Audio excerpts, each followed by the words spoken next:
के एक अहम बयान के हवाले से मकबूजा कश्मीर के मामले पर आज उन्होंने एक अहम बयान दिया है। प्राइम मिनिस्टर ने आज भी एक बार फिर से कहा कि चूंकि ये इंसानी तारीख का एक इंतहाई अहम बाब है, लिहाजा हम अब भी चाहते हैं कि पाकिस्तान और इस खित्ते में अमन कायम हो। आज भी भारत से कहता हूं कि पाकिस्तान अमन चाहता है। एक बार फिर से प्राइम मिनिस्टर ऑफ पाकिस्तान अमन के ख्वाह है। वज़ीर-ए-आज़म इमरान खान क्यों ना हो या फिर माजी की हुकूमतें क्यों ना हो, सभी ये कोशिश करते आई और हमने देखा है माजी में भी पाकिस्तान की तरफ से ही पहले अमन का हाथ बढ़ाया जाता था। लेकिन अब सिचुएशन यहाँ पे सिर्फ एक फरीक पर आकर नहीं बनती है, दूसरे फरीक को भी देखना है कि क्या वो भी इस खित्ते में अमन का ख़्वाह है। क्योंकि 2 रोज़ पहले जिस तरह से हमने अजीत डोभाल के हवाले से बात की, वो कह रहे थे कि जिस तरह से आर्टिकल 370 पर नरेंद्र मोदी ने काम किया और वो कानून लाकर नाफिज कर दिया, हटा दिया गया, तो उसके साथ साथ राम मंदिर की जो सूरत हाल थी वो भी हमने देख लिया। अब हम ये देख रहे हैं कि हमने नेक्स्ट मूव क्या खेलनी है। हम अमन चाहते हैं। मैं आज भी हिंदुस्तान को कहता हूं कि पाकिस्तान अमन चाहता है। जब मैं इक़्तिदार मिला मुझे, तो मैंने एक ही चीज़ की कि आप एक कदम हमारी तरफ आएँ, हम 2 कदम आपकी तरफ जाते हैं। जनरल साहब, प्राइम मिनिस्टर ने तो कह दिया कि हम अभी भी अमन के ख्वाह हैं और हम चाहते हैं कि पाकिस्तान समेत पूरे खित्ते में अमन हो। भारत की तरफ से कैसा जवाब मिलने का इम्कान है? वो भी ये चाहता है कि अमन हो? देखिए, ये है बेवक्त की रागनी, जबकि भारत की तरफ से कोई भी ऐसी इंडिकेशन नहीं कि वो अपने रास्ते को तब्दील करना चाहता है। वो जिस डगर पे चला है वो चला जा रहा। आप कश्मीर में देख लीजिए, अगले क्वेश्चन आपका आएगा, एक स्टेप के बाद दूसरा, दूसरे के बाद तीसरा, तो अमन है कहां पे फिर? अमन का तो ये रास्ता नहीं है कि भारत एक तरफा एक कदम उठाता चला जाए और हम उसको अमन की रागनी सुनाएं और तवक्को ये करें कि हमारे कहने पे वो अमन ले आएगा। वो तो नहीं होगा। अगर एक मुल्क अपनी एक स्ट्रेटजी लेके अपने मकासद को पूरा करने के लिए आगे बढ़ रहा है और वो मकासद सारे आपके मफादात के खिलाफ हैं, तो फिर अमन की बात करना तो बिल्कुल बेकार है। एक ऐसा मुल्क जो आपके साथ एक क्रिकेट मैच तक नहीं खेलता, उससे आप क्या तवक्को कर लें?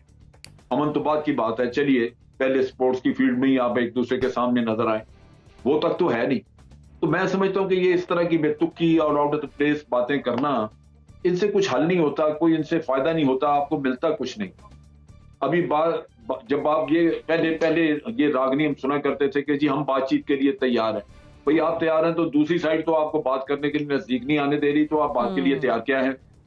वो हमें कश्मीर से, मुझे याद है कि मुझे इवन बाकी तो छोड़ें, अली गिलानी साहब ने प्रोग्राम में मेरे साथ बात की तो उन्होंने मुझे कहा जी कि आप क्या रोज बात करते रहते हैं कि हम बात करने के लिए तैयार हैं। आप यूं लगता है जैसे आप इनकी मेहनत कर रहे हैं, आप क्यों नहीं अपने आप को मजबूत बना के बात करते हैं?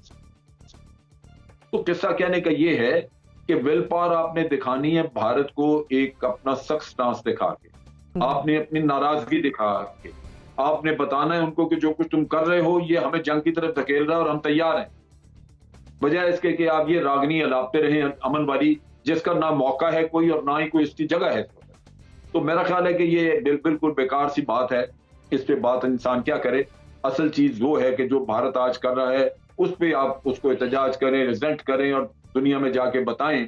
नासिबी चौथाई साहब, जनरल साहब कह रहे हैं कि ये बेवक्ता राग अलापा जा रहा है, इस वक्त जरूरत नहीं थी इस किस्म का बयान देने की। अगर बयान हमने दे भी दिया, प्राइम मिनिस्टर अगर चाह रहे हैं कि अमन कायम हो, तो भारत की तरफ से कैसा रिस्पॉन्स मिल सकता है?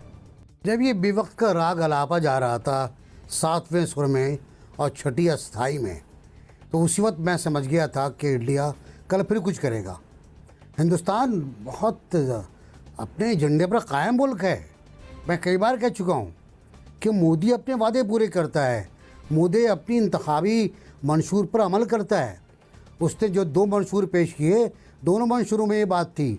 और आज 73 वर्ष के बाद, वो 73 वर्ष वाली गलती भी हमारी गलती थी जिसके से कब्ज़ा हुआ कश्मीर के ऊपर। उसके बाद भी गलतियाँ हमने की, 62 में गलती की हमने, फिर हमने ऑपरेशन जिब्राल्टर में गलती की, सारे दस्तावेज़ात इंडिया को भेज दिए गए कि हम ये करने वाले हैं, छोड़ें। तो आज 73 साल के बाद जब हम यौम सियाह मना रहे थे, हमने जहारा दस्तूर पर 5 मिनट का ब्लैक आउट किया था, कराची में तो ब्लैक आउट रहता ही है, तो हिंदुस्तान एक नया नोटिफिकेशन जारी कर रहा था। और वो नोटिफिकेशन ये था कि अब मकबूजा कश्मीर में जायदाद ख़रीदने के लिए 10 साल का डोमिसाइल ज़रूरी नहीं है। अब any Indian citizen from Haryana, Patiala, Delhi, कराला, चेन्नई, एनीवेयर, तमिलनाडु, अंडमान, कोई भी भारतीय शहरी आए और आकर यहाँ पर ज़मीन खरीद ले। ये आज की कहानी है, एक घंटे 2 घंटे पहले की, कि उसने तो आपको नहीं बख्शा, वो नहीं बख्शेगा, आप कितने ही अमन की बात करें। वो कहा था कि तू अमन के गीत ना गा जब भेद तुझे मालूम नहीं। भेद नहीं मालूम हमको, हमें नहीं पता कि मोदी जो है वो कितना ताकतवर आदमी है। कोरोना वोरोना छोड़ें जी आप, बहुत बुरा हाल होगा कोरोना उसका, लेकिन वो अपना काम कर रहा है। उसने वादा किया था कि कश्मीर भारतीयों का होगा और वो ज़मीन वहाँ बेच रहा है। अब मैं वह मुफ्ती या फ़ारूक अब्दुल्ला आवाम की उसके लिए कंजप्शन के लिए जो चाहें कहते रहें, हम इस पर एक बयान देंगे, ये नाकाबिल कबूल है। ओ भाई, पहले कौन सा आपने कबूल कर लिया था? हर चीज़ नाकाबिल कबूल थी। आपने कल फिर कहा कि मैं अमन की बात करता हूँ, हमारा मसला ये है कि हम लड़ें नहीं और मसले को हल कर लें। ये वक्त नहीं है इन चीज़ों का। हिंदुस्तान आज़ाद कश्मीर पर हमला आवर है, LOC के पार बच्चे मर रहे हैं, शहीद हो रहे हैं, औरतें शहीद हो रही हैं, बूढ़े शहीद हो रहे हैं। मकबूजा कश्मीर में क्या सूरत हाल है, अब तो उसका भी इल्म नहीं हो पा रहा। अब तो वहाँ से पैगामात आना रुक गए हैं, वहाँ से वाया दुबई पैगामात जो आते थे वो भी रुक गए हैं, वो भी गिरफ्तार हो गए शायद लोग। तो वहाँ तो एक हब्स का आलम है, दम घुट रहा है, लोग मर रहे हैं, लोगों की आबरूरेज़ी हो रही है। कह रहे हैं हमें किसी भी पॉजिटिविटी की होप नहीं रखनी चाहिए, कश्मीर की ना ही मोदी सरकार से और ना ही भारत से। नहीं, क्यों होप? हम बेवकूफ़ हैं, हम बेवकूफ़ हैं, ठीक है, अगर हम रख रहे हैं तो।